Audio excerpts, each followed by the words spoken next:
If you're great at what you do, but nobody knows it, this episode is for you. I'm Kelly Callahan Poe, host of the Marketing Moms podcast. Today's episode is called How to Become an Expert Authority with Christine Blosdale. Christine is the Expert Authority Coach, a brand visibility strategist with more than 25 years of experience helping coaches, entrepreneurs, authors, and thought leaders get seen, trusted, and paid for what they actually know.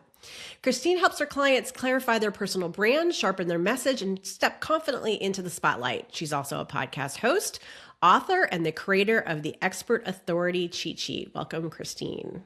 Hey, Kelly, thank you so much. I've been really looking forward to this. Yeah, we've had a couple Christmas morning to be with you. We've had a couple of pre-conversations that have gotten us going, but I want to dive in and talk about my favorite topic in the whole wide world, which is positioning. And you say that talented professionals don't struggle because they lack talent. They struggle because we're not clearly positioned. Walk us through your process for helping professionals figure out where they stand. Oh, one of the very first places I go is their website. Yes. Because that is our glorified digital business card. It's where you have search engine discoverability, and now we are in the world of AI and ChatGPT. You want to be discovered and found on ChatGPT and the different AI, Claude, and all these different ones. So you're going to be positioned, but we want to make sure that your message of who you are, who you serve, what you do, what the heck you do. We want to make that really clear. So that's the first place that I go, really, is their website. The social media and all those other places I do go to as well, but I really am concerned about that website right away. Got it. So I have a formula that I use for myself and for others. It's a basic formula that a lot of people use. And it's basically 4 questions. Who is your target audience? What do you do for them? Why you and not someone else, which is your area of expertise? And why this, which is, I love Simon Sinek's start with why. What's your why? What's your purpose? What's your cause and your belief? And so for me, I position myself as the career acceleration guide for marketing and advertising professionals.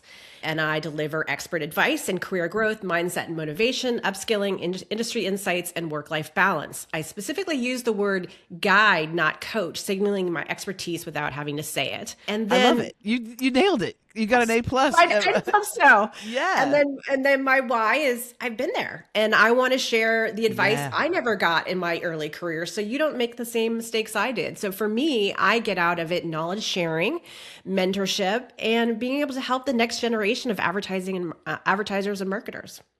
Well, and repeat again what your title is, because I think this is really important for people to remember. When you say, like, when somebody says at a party, so, hey, Kelly, what do you do? I am a career acceleration guide for advertising and marketing professionals. Boom. You see how clear that was? Yeah. There was no ambiguity. It wasn't a thing. I've run into clients who are also in desperation mode, and they quit their job, and now everything is running on this coaching business or consulting business, and they have desperation. And when I ask them what it is that they do, a lot of times they'll go, "Oh, I do so many things. I do a lot of things for a lot of people." And I'm like, "Girl, we need to talk, because if you say something like that, you're gonna get nobody." Because it's confusing. It's like, what? I don't know. Can you work on my car? Let's be real specific. And you right there, what you said was specific. Myself, when somebody asks me, I say, "Hi, I'm Christine. I'm the expert." And I say, "I'm the expert." I don't say I'm a expert. I'm the expert authority coach. And I help overwhelmed entrepreneurs. Depending on my audience, I'll say overwhelmed women in business, overwhelmed authors, overwhelmed whatever. Get seen, get trusted, and get paid for what they already know. So immediately people kind of get an idea. Oh, okay, you don't fix cars. You're somebody who can help an overwhelmed entrepreneur or a business owner like myself get seen, get trusted, and get paid. That's okay. That's clear. And your audience is targetable and it's narrow.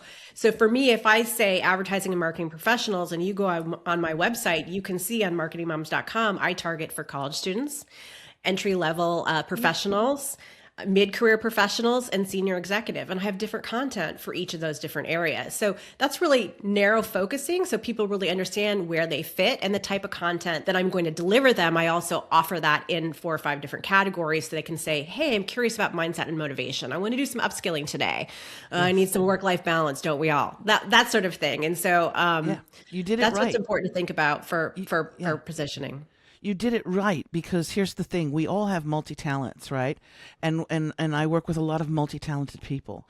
And what I say to them, and I do not like the words niche down. Oh, you got to niche down. I Yeah. really don't, but I do like the words you need to be clear. And we want to bring people into our circus tent, right? We want to bring people into our world through something that's really clear, and we stand out, right, as being a little bit different than everybody else. But I'm bringing them in through the expert authority tent, right?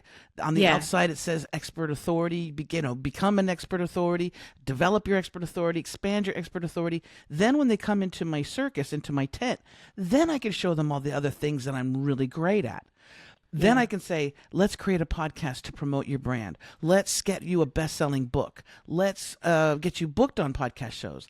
Let's get you on TikTok. And let's really dial in your expertise on TikTok. So there's all these things that I can help them do. But if I just put that out there first, it's too confusing for people. And they'll go, I don't Yeah. want to be on TikTok, so I'm not gonna contact this Christine. TikTok's for teenagers.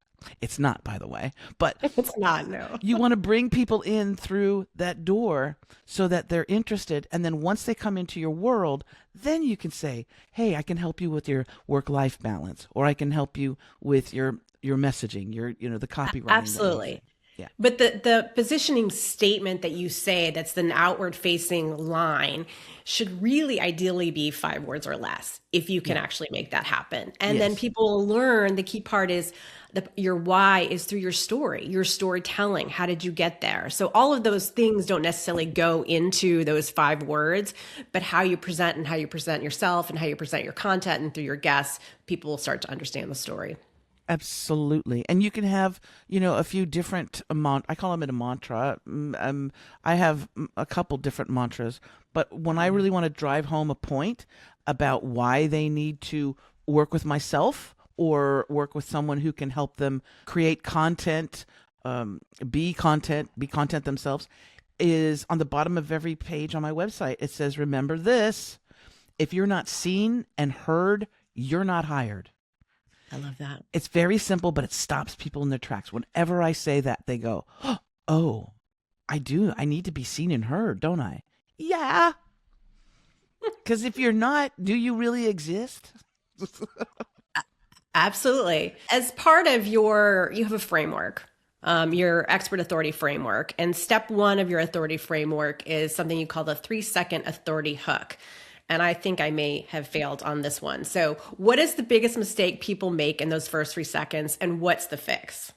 Oh, I think what it is, it's that lack of clarity, but there's also, it can be a lack of confidence that especially most of my clients are women, and so sometimes it's that lack of confidence. It can appear to be like an imposter syndrome, Yeah. and there's an energy, and now I'm not going to get woo woo, super woo woo. I'll get a little woo woo, but we all have an energy. We all have a vibe that we emanate, that we put out there. And Yeah. if you've ever been to a party and somebody walks in and you're not crazy about their energy, you're like, I don't know, there's something about that person I really don't like, or Yeah. they make me feel weird or whatever. So we do put out an energy, and in those first 3 seconds, you need to just think about, what are you putting out there?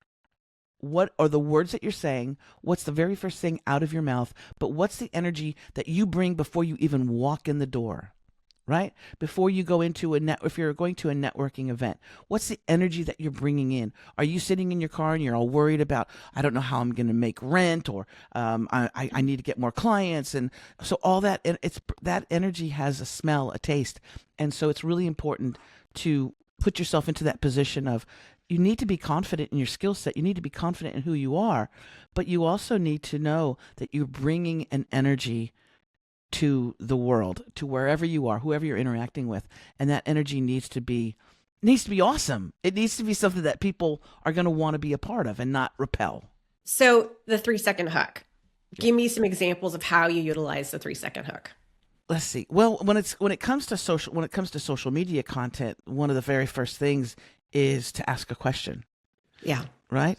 When you just come on video and you're like, "Hi, I'm so and this, that, and the other," it again, you're eating up time. So if you can just ask that question, right away, whatever it is that the topic that you want to discover or that you want to explore. So if you're able to ask that question right away, that gets the audience already thinking, and they're going to be answering in their head, yes, no, this, whatever.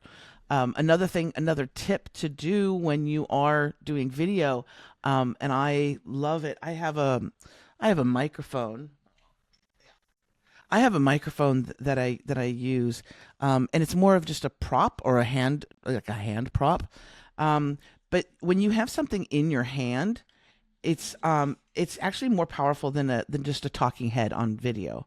So you can have a microphone. I have just a button microphone. I can actually attach it to my shirt and it works wonderfully. But when I'm doing video, the very first thing that I do, a lot of times I'll have my microphone and I'll bring it to my mouth like this, and I'll ask that question. Have you ever blah blah blah blah? And just the action of me taking this cool little technology piece, bringing it to my mouth, it's bringing attention to that video. People are stopping and watching it because number one, they're like, "What the hell is that in her hand?" Right? It's true. And some people do different things. It depends on your style. It depends on what your Yeah. content is. Some people will be they'll be putting makeup on, or they'll be doing something else. I know there's one woman who, like, she does her household. She's doing her household stuff. She's wiping down the counters, or she's not washing dishes because that's too loud, but she's doing something else, and then she's looking at the camera and she's talking to the audience who's watching. So it's in those first 3 seconds. It's having that good energy, and if you're able to capture somebody with something that's visual and not just hi, a big talking head. Hi, I'm so and so, right? Yeah. Yeah. The surprising thing that you did, which was my first interaction with you, is when I was on hold and went on hold on your link Oh, tree, you had a video on your link tree and in your on hold Zoom room, in so my that I could Zoom. in your Yeah. Zoom, so didn't have to sit there and look at a blank screen. I could hear you talk and get a feel for your personality before you came on camera. That's So the there's same thing. It's the same thing with the website. When I go to people's websites, I go, I'm there and I am so bored. Yes, there's your big photo, and then there's this long ass bio that is like a funnel. It goes on and on and yeah, on, and what school you went to. And I tell people, listen, this is what I recommend. When people come to your website, immediately a video should be playing, and that video it's short, it's less than a minute, and it's you recognizing somebody that they've come to your website. Welcome yeah. them. It's just like if somebody's coming to your house, you don't just let them walk around and don't say anything. So I say let's welcome them, and a video is going to give people a much better idea of your personality and who you are, and if they can trust you by looking into your eyes. So you're going to look into the camera and you're going to go, "Hey, welcome to my website. I'm Christine Blosdale. I'm an expert authority coach. This is what I do. This is who I serve. If you're interested, take a look around. If you've got any questions, just let me know. Click the link." So you're engaging that person right away.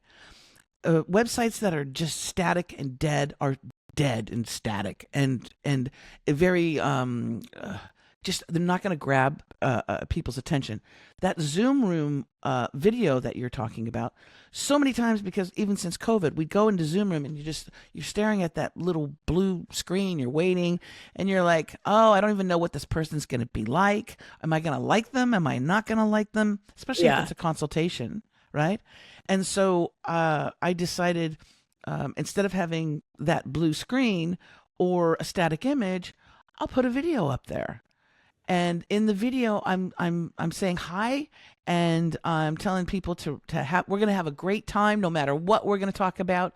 Take a deep breath, because sometimes people are nervous. Yeah. So you want to address that and just say, and I'll be right with you.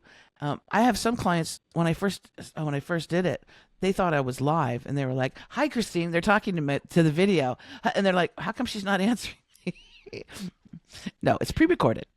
That was very clever and something that I clearly need to add on to my website. So then I'm Do it, going girl. to jot it as on my to-do list.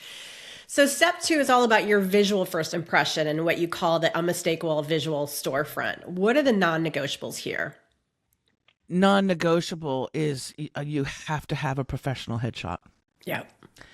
I don't care what it is that you do, but if you want to make the impression that you're a professional, that you are, that you're good at what you do, you're successful, a professional headshot, not a selfie, not something that's from, I had this client who had a headshot or a photo from like 20 years ago.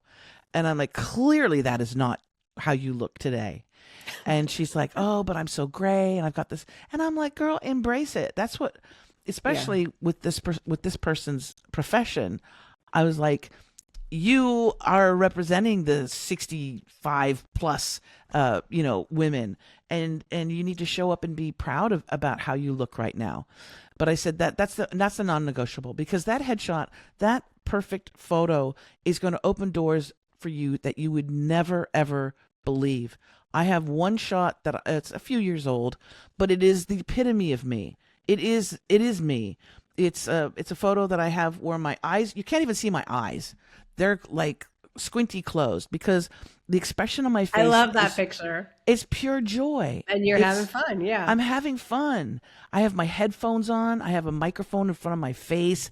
My mouth Yeah. is wide open. You can see my tongue, right? And but that image has gotten me more interviews and more opportunities than anything. And I put it on the back of my books, right? Or sometimes on the cover of my books. But that picture is really important. And that's just one photo shoot, and many shots, but there was that one where I went, yeah, that's me. That's me. So you really want to have that professional headshot, which you can use on your social media, your profiles, your profile photos can be that professional shot, and make sure that you, of course, have that on your website as well.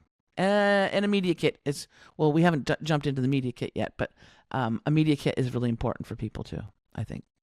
Yeah. And then you also talk about having a consistent brand identity across all of your platforms. Yeah. How you talk, what you post, the colors, the fonts, they all need to have the same vibe, the same signal, the same colors, etc.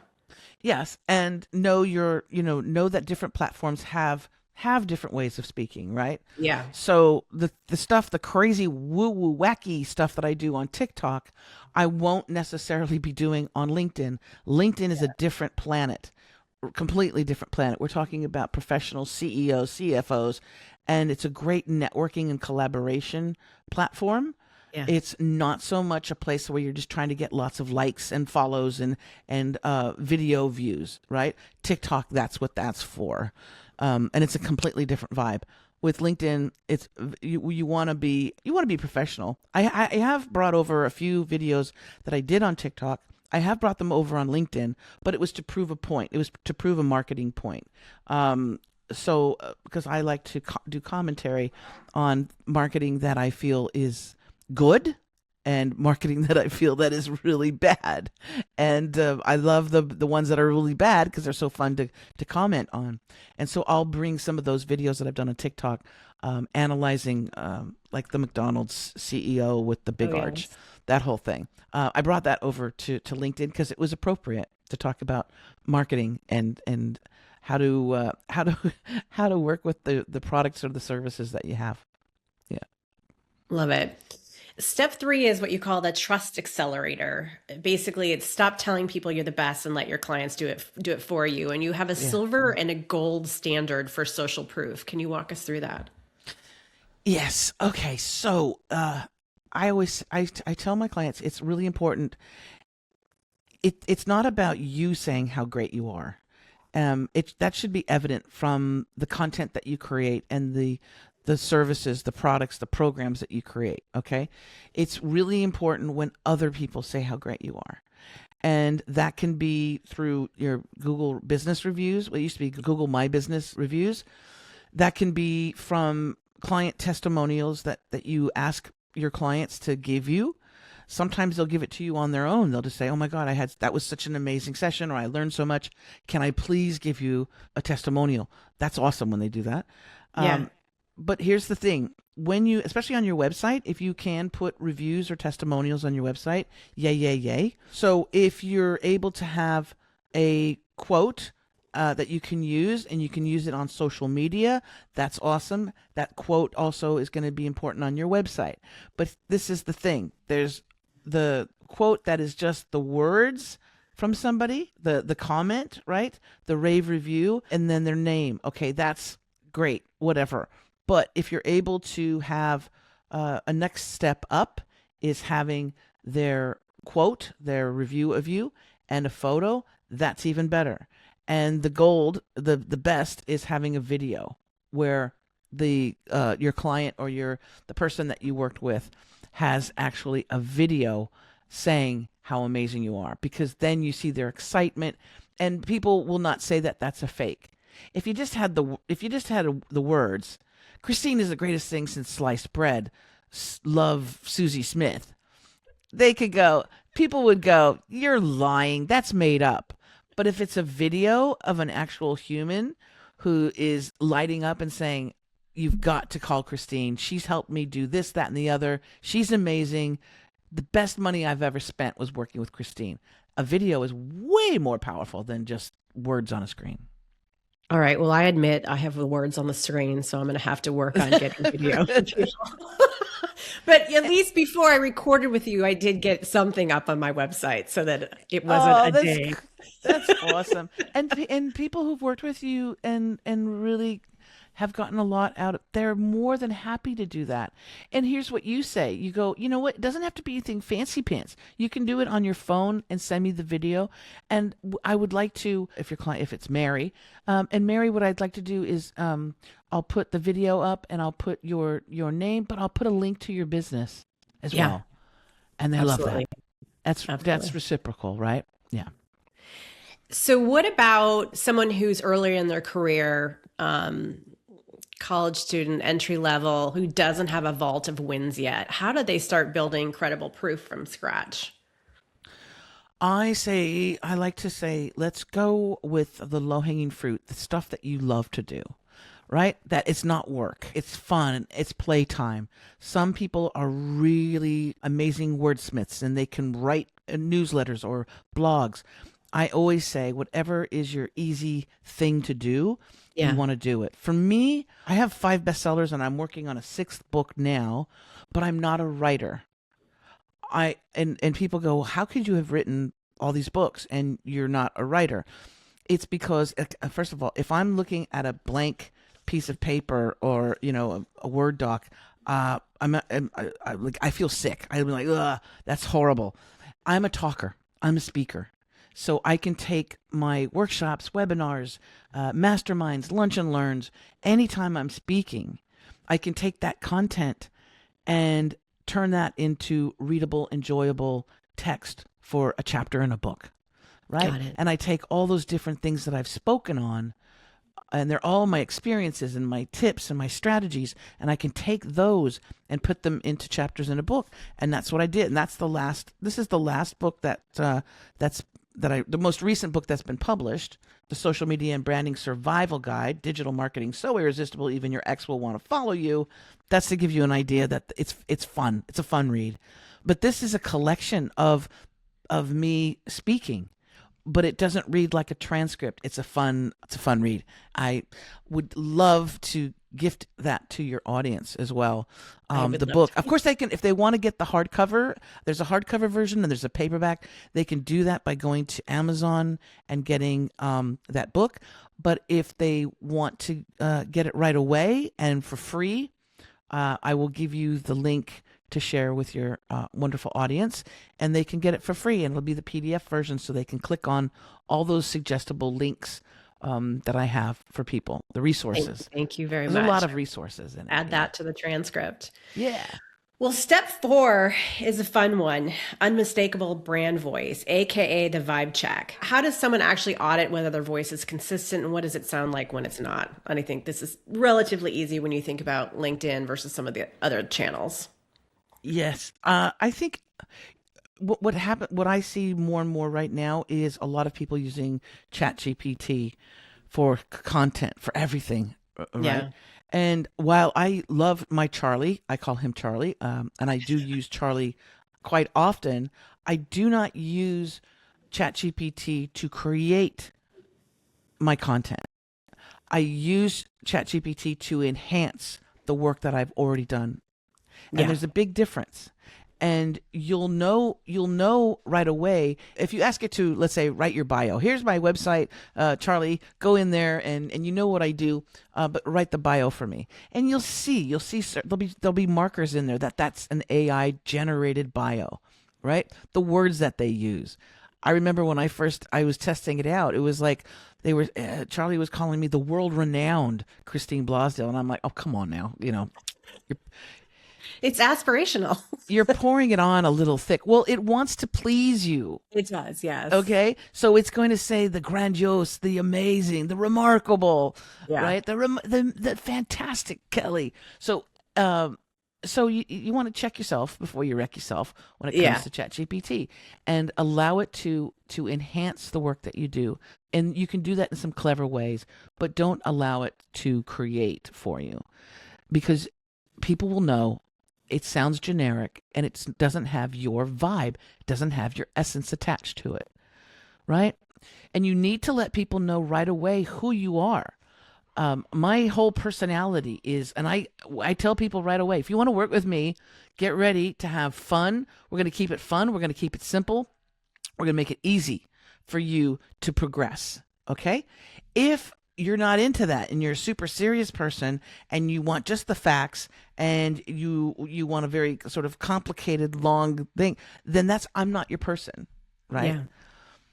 But if you are someone who wants to have joy in the process of building your brand and your business, then come join me. Awesome, right? So we need to put that out there right away, because also we don't want to deal with people that we don't want to deal with. I don't know about you, but I've had to say I'm not the right person for a few people Yeah. because I just didn't want to work with them. And most of the time it's because they're really negative. Yeah. And at our age, we can be selective about that. Yes. Yeah. You can't do that when you're 25. So, what is the coffee shop test? The coffee shop test. What was the coffee shop test? I don't know. You came up with it. You tell me, what was the coffee shop test? What was the coffee shop test? To read your coffee out loud. If it doesn't sound like something you'd actually say over coffee, it's not you. Yeah, and I do that for a lot of important content as well. So reading stuff out loud or saying it out loud Yeah. is really important. Okay. Once you speak it, as soon as you speak it, you'll go, yeah, that I can embody that. I can feel that. If you say something and it's not really coming from you, it'll feel forced, right?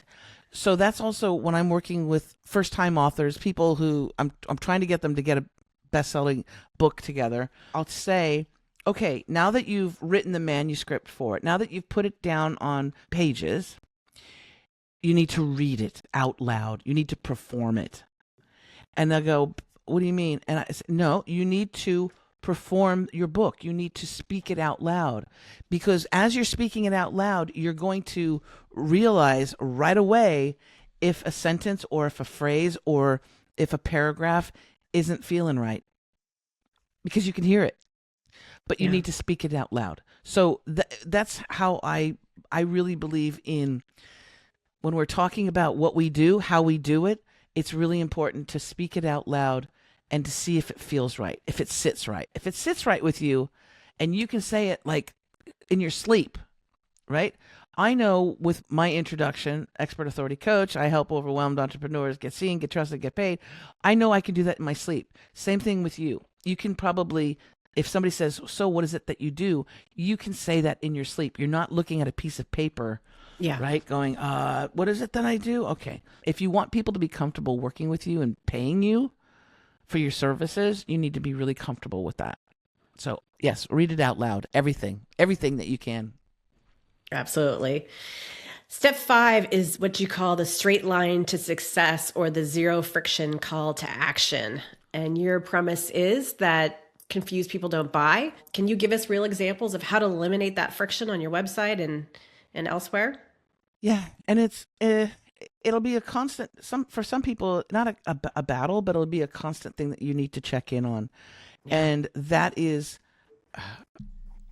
offering too much can confuse people, uh, and they won't choose anything.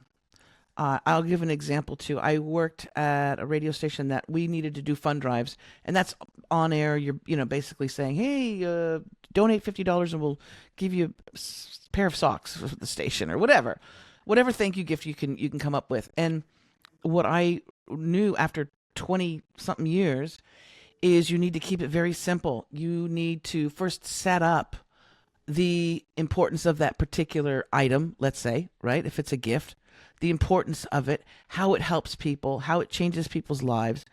Then the next step, you're not selling it yet, you're just talking about it. Then the next step is actually starting to go in for the sale, right? And saying, this is what what we're offering for your donation, blah, blah, blah, blah. But you stick with one thing and you focus and you come back to it over and over again, right? And you might talk about it a little bit differently, but you're saying that one thing. What I noticed is that had huge success because it was laser pointed. They were just focused on that one thing. There was another colleague who would offer tickets to this event and this screening, and there's a thing happening on Sunday. Had so many different things that they were offering that they got $0, and they were amazing. They were like tickets to plays and premieres and all these great things, but it was so damn confusing. All these different events and all of these different price points, donation points. It was so confusing that there was literally no calls in during that hour Oh, because people didn't know. They were confused, yeah. right? Whereas in my hour, when I'm just focusing on that one thing and I'm just driving that point home for that one thing, call up this number, donate your money, and you're going to get this, right? Not you're going to get this, or you could get that, or maybe this, or this, that. And this is what I see over and over again with businesses, small businesses, solopreneurs. They're offering the moon, the sky, everything, and it's Yeah. confusing for people. And a lot of times people just go, "I'm out. I can't figure it out." So you recommend things like, the one-click rule, book Hmm. now, get a free Yes, session, killing the clutter, stop giving people 50 things to do. absolutely. And what's the most important thing for you and your business, Yeah. right?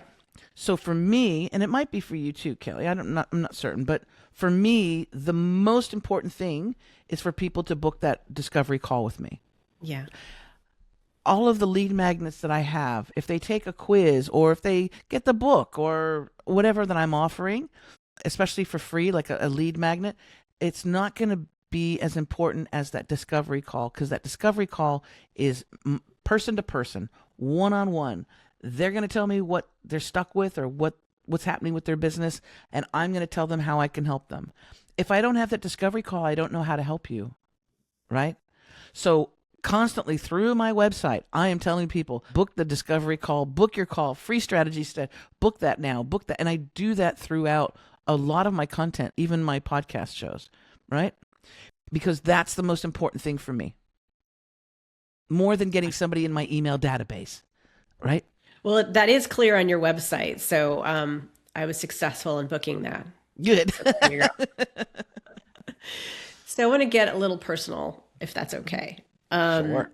You've been doing this for 25 years plus, and you've said in the past that as you were finding your way, that you personally felt invisible. What was the turning point for you? And that when you went from doubting your message to really owning it?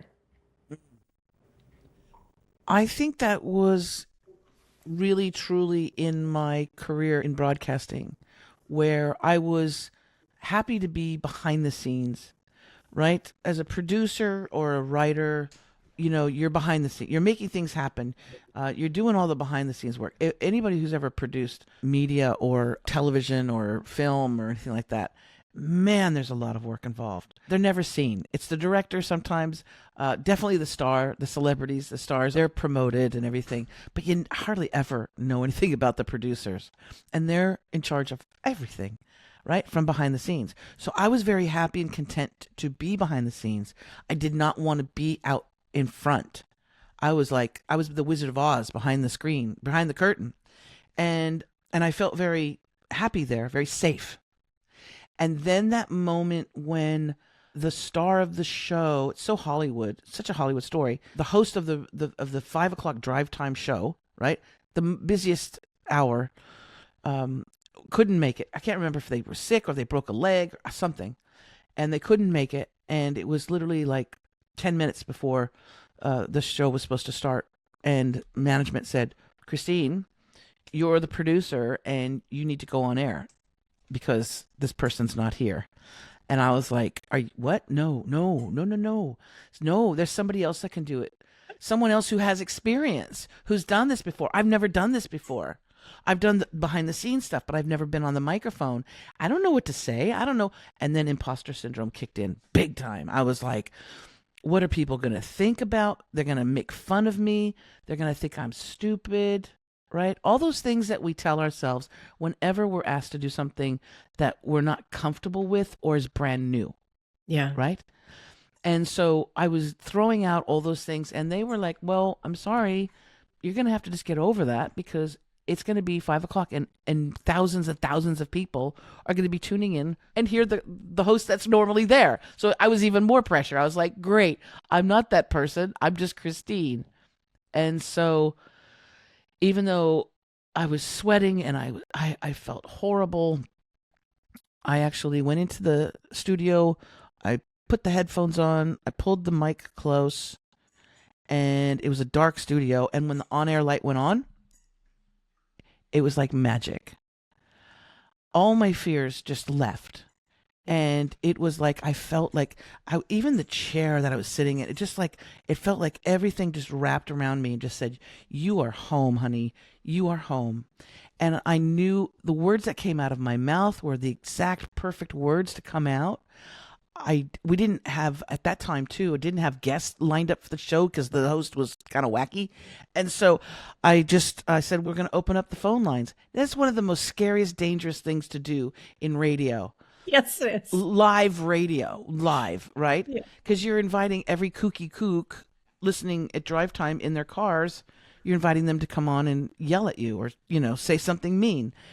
But I just put that out there and I said, you know what? I've got a protective bubble. I'm good. I know it's all going to be good. It was so weird. And every single phone call that came in was so positive and so lovely that I was like, wow, all my fears that I had, they were unwarranted.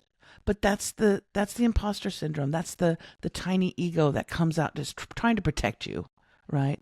So that's the moment that really changed for me. And I think that is when I actually owned my power. I started to own my power. And I was like, hey, this is cool. I like this.